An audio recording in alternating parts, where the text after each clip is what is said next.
Welcome to On the Green at the Medalist with General Manager Noel Weaver. I'm Nathan Adams. Glad to have you along this season.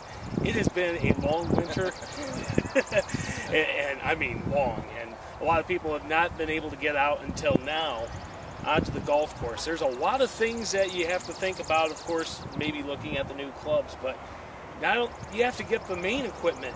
That's you, right? Ready to go. Yeah, you're right. It's been a long year. I didn't know if it was ever going to end. But yeah, first time out in the spring, or the first couple of times, if you're anybody like me, I'm a couch potato in the wintertime for the most part, so you need to get out and you need to make your body ready. You know, I see so many people come out to the range the first time, and all they do is they grab their driver and head out to the range, and they haven't swung a club in 4 months. And next thing you know, they got sore backs, they're achy, and all kinds of stuff. So you really want to make sure that you get out there and you get yourself loose, ready to go. And don't overextend yourself the first couple times you're on the golf course. It's going to take your body a little while to get used to using those muscles again. Now, there are some stretches that not only do you usually do before you're actually playing around the golf, but something that you can do to limber up to get ready for the season? Yeah. You know, most golfers, it seems like their lower back is a big problem. And there's different things you can do to try and relieve that pressure and get that ready for it. And there's some stretching you can do with your lower. The main thing is your lower back and your torso, so you can get the torque. You know, when you're swinging, you know, you're turning, and your back's going one way, your hips are going another. So the more you can get that ready and get your core going, that's the best thing you can stretch out. All right. And for somebody like me with broad shoulders, I actually like to stretch out my shoulders a little bit too, and the upper back is another key one too, because that's what can cause neck problems. Yeah, your neck start hurting. So yeah, you can do some stretches. You know, you can just over here to kind of release, move everything around, so you can get yourself to turn a little bit. Keep your feet in your, turn your back, your hips. The more you can do that and get loose before you start swinging a club, especially when you get to be my age, an old guy like me, then you want to be able to stretch as much as you can. Yeah, you probably want to do the same thing around the back. Yep.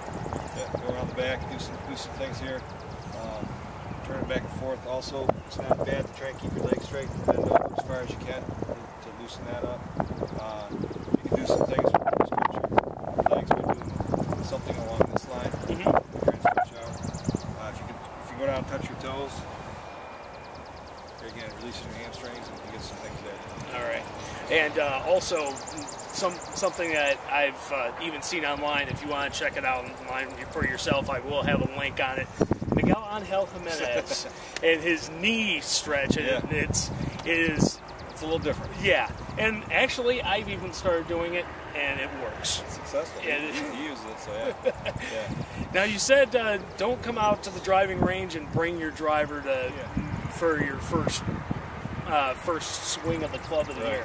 Right. What club would you suggest? Well, there's a couple of things I would do. Is I would come out with just a mid-iron, 7, 8, 9 iron, something along those lines. But there again, don't take full swings at first.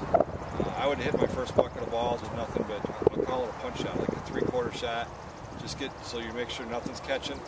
And once you get through that bucket, if nothing's catching and everything's going smooth, you don't feel any pain or any tweaks at all, try and push a little bit more. But I still think that the first round of golf you play, I don't think you should swing hard on anything. I think everything should be just a 3/4 swing. And you'd be surprised at how far the ball goes when you don't hit it, when you don't swing real hard. All right, you've got your 7 iron in hand, so let's go ahead and try to do a 3/4 shot and kind of give an idea of what you need to do before the season starts. Okay, I've already had a couple of practice swings, so I've already loosened up a little bit beforehand. But yeah, I wouldn't hit anything more than this type of a shot to start off with until you get loose.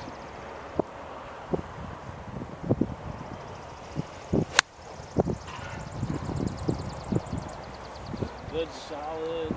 Just try to make crisp contact. Yep. Groove that swing. Golf is muscle memory. So if you can groove the swing to be in the right spot, then you can start swinging a little harder. Not only will it help your body, but it'll also help get your swing in order so you're hitting good shots. And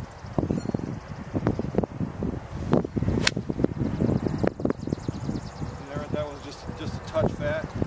There again, it's just getting your swing grooved and getting used to hitting the same shot.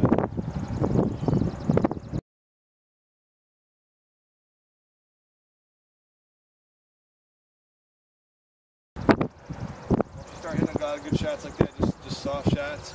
I'd even take it on the course the first time, to be honest with you. And then you can work your way on up to maybe hit a driver later on, but I would just stick with your your irons and get your body going and ready to go. Yep, and even on a tee or something like that, you really don't want to hit a driver. You probably want to hit maybe a 3, 4, or 5. Yeah, just something you can be comfortable with. You can hit a driver, but there again, I wouldn't take it all the way back and do one of these swings with the driver right away. You're back here and you're all over the place. Just groove it, hit it, because not only will it help your body, but it gets your confidence up because you're going to be hitting fairways and you're going to be hitting greens and around the greens and not hitting out of play. So first thing out of the gate, you want to get your confidence up as well as getting your body in shape. All right, sounds good. And of course, we'll have many other tips all season long. Be sure you join us on WBCK-FM.com and on the air on 95.3 WBCK-FM. Thanks again, Lowell. And we'll have more tips on the green at the